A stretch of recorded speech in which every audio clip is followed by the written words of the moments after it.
Hello students.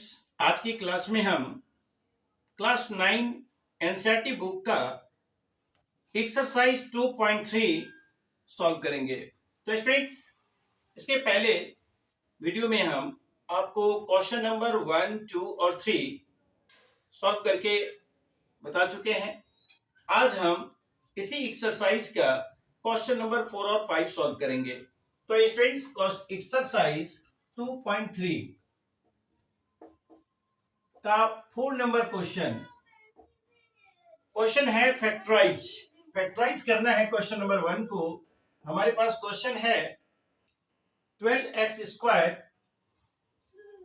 Minus 7x plus one.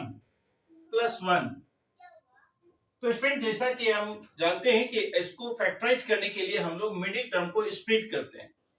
यानी middle term को split करने के लिए सबसे पहले हम लोग a और c दोनों का प्रोडक्ट निकालते हैं। तो 12 और 1 जो इसका कोएफिशिएंट है उसका जो प्रोडक्ट है वो 12 आता है।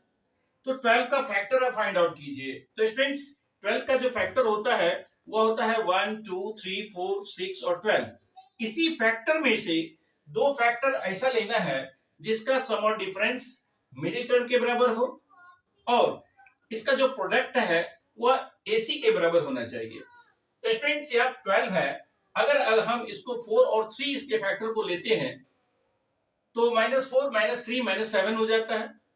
जबकि -4 इंटू -1 आप करेंगे, सॉरी, -4 और -3 को अगर आप मल्टीप्लाई करेंगे तो स्टूडेंट्स आपका वो 12x स्क्वायर हो जाएगा। तो यहां आते हैं 12x स्क्वायर, मिडिल टर्म को स्प्लिट करते हैं स्टूडेंट्स, 4x -3x प्लस 1। इस तरह से भी आप लिख सकते हैं या फिर यह -4 प्लस -3 लिखकर आप लास्ट में इंटू एक्स भी लिख सकते हैं स्टूडेंट्स। लेकिन डायरेक्ट इसको आप इस तरह भी लिख सकते हैं कि -4x -3x, जिसका सम जो है वो -7x हो गया और इसका जो प्रोडक्ट है वो 12x स्क्वायर के बराबर है। तो स्टूडेंट्स, अब हम क्या करते हैं कि इसमें से 4x को कॉमन लेते हैं। तो हमारे पास इसमें बचता है 3x और माइनस यहां बचता है 1। और स्टूडेंट्स, यहां पर 1 केवल कॉमन लेते हैं और इसमें से 3x - 1 हमारा आ जाता है। तो फिर यहां देखिए स्टूडेंट्स क्या है कि 3x - 1 3x - 1 दोनों में है। फिर इसको आप कॉमन लीजिए, 3x - 1 इंटू 4x - 1, ये आपका फैक्टराइज हो गया। पहला नंबर क्वेश्चन आपको फैक्टराइज हो गया स्टूडेंट्स। ये आपका हो गया 3x - 1 इंटू 4x - 1, ये फैक्टराइज हो गया। सेकंड क्वेश्चन देखते हैं इसका हम। इसका सेकंड नंबर क्वेश्चन है students 2x square plus 7x 2x square plus 7x 2x square plus 7x plus 3। तो क्या है स्टूडेंट्स, यहां भी हम वही करेंगे, मिडिल टर्म को स्प्लिट करेंगे। 2 3 जा 6 होता है। यानी कहने का अर्थ है कि 6 और 1 अगर हम फैक्टर इसका लेते हैं तो 6 1 जा 6 प्रोडक्ट हो जाता है और इसका जब हम प्लस करते हैं 6 प्लस 1 को तो 7 हो जाता है। तो क्लियर है, 2x square plus 6x plus x plus 3, इस तरह से हम इसको लिख सकते हैं। तो स्टूडेंट्स, अब क्या करेंगे, यहाँ 2x को कॉमन लेते हैं। 2x जब हम कॉमन लेते हैं तो x प्लस 3 यहां हमारा हो जाता है। 2x इंटू 3 6x और 2x into x 2x square. अब यहां पर देखिए प्लस, आपका यहां x प्लस 3 ही है तो क्या लेंगे कॉमन, 1 x प्लस 3। अब दोनों तरफ x प्लस 3 आ जाता है स्टूडेंट्स। अब आइए x प्लस 3 को कॉमन लेते हैं। x प्लस 3 को अगर हम कॉमन लेते हैं तो हमारे पास यहां क्या बचता है स्टूडेंट्स, 2x और यहां पर क्या बच रहा है, प्लस 1। तो हो गया इसका फैक्टराइजेशन। यानी आप इस क्वेश्चन को आसानी से आप फैक्टराइज कर सकते हैं। तो आइए स्टूडेंट्स, क्वेश्चन नंबर 3 देखते हैं। अब हमारे पास क्वेश्चन जो 3 है वो है आपका 6x square plus 5x minus 6x square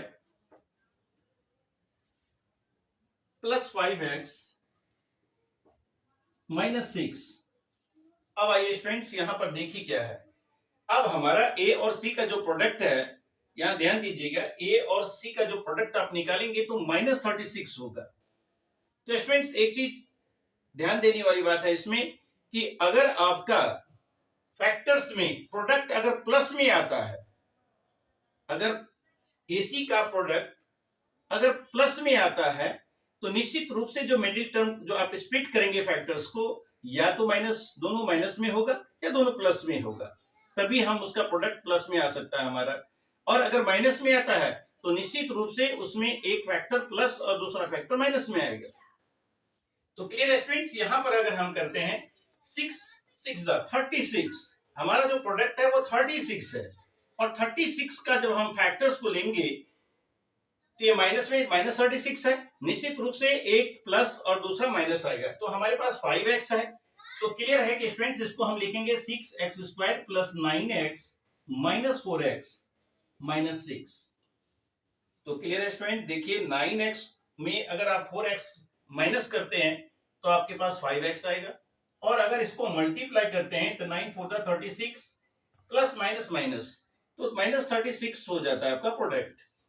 तो क्लियर है स्टूडेंट्स, अब आइए आप इसमें से हम कॉमन लेते हैं, 3x को कॉमन लिए तो हमारे पास हो जाता है 2x, यहां पर 2x आता है स्टूडेंट्स, और यहां पर हमारे पास 9x में 3x निकालते हैं तो 3, फिर यहां हम 2 निकाल लेते हैं, 2 कॉमन होता है तो 2x - 3। क्लियर स्टूडेंट, प्लस हो जाएगा, माइनस कॉमन होने के बाद यहां पर हमारा प्लस हो जाएगा। तो स्टूडेंट्स अब यहां पर देखते हैं 2x + 3 कॉमन है, दोनों तरफ है, तो 2x + 3 इंटू 3x - 2, ये आपका आंसर हो गया जो फैक्टराइज हो गया। तो स्टूडेंट्स इसका 4 नंबर क्वेश्चन को आइए देखते हैं। अब हमारे इस पास जो 4 नंबर क्वेश्चन है वो है 3x² - x - 4। इसका 4 नंबर क्वेश्चन है स्टूडेंट्स 3x² - x - 4।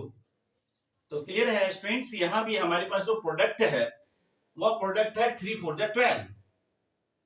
अब यहां पर देखिए स्टूडेंट्स, यहां -x है यानी -1, हमारा जो सम और डिफरेंस है जो फैक्टर्स का उसका 1 आना चाहिए, तो निश्चित रूप से हम कंसेक्यूटिव इसका फैक्टर्स 3 और 4 को ले लेंगे।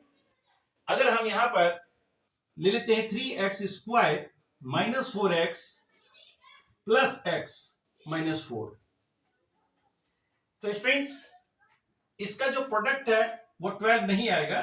अगर ये 3x लेते हैं, यहां पर देखिए 3x, तो -4x + 3x, इसका जो डिफरेंस हो गया -x के बराबर है, और इसका जो प्रोडक्ट है वो आपको -12x² हो जाता है जो इसके प्रोडक्ट के बराबर है। तो क्लियर स्टूडेंट्स, अब हम यहां पर क्या करते हैं, इसमें सिर्फ x को ही कॉमन ले सकते हैं, पहले टर्म में x कॉमन ले सकते हैं तो 3x - 4, फिर प्लस यहां 1 केवल कॉमन लीजिए 3x - 4, तो हमारे पास 3x - 4 इंटू x + 1, ये हमारा इसका फैक्टराइजेशन हो गया।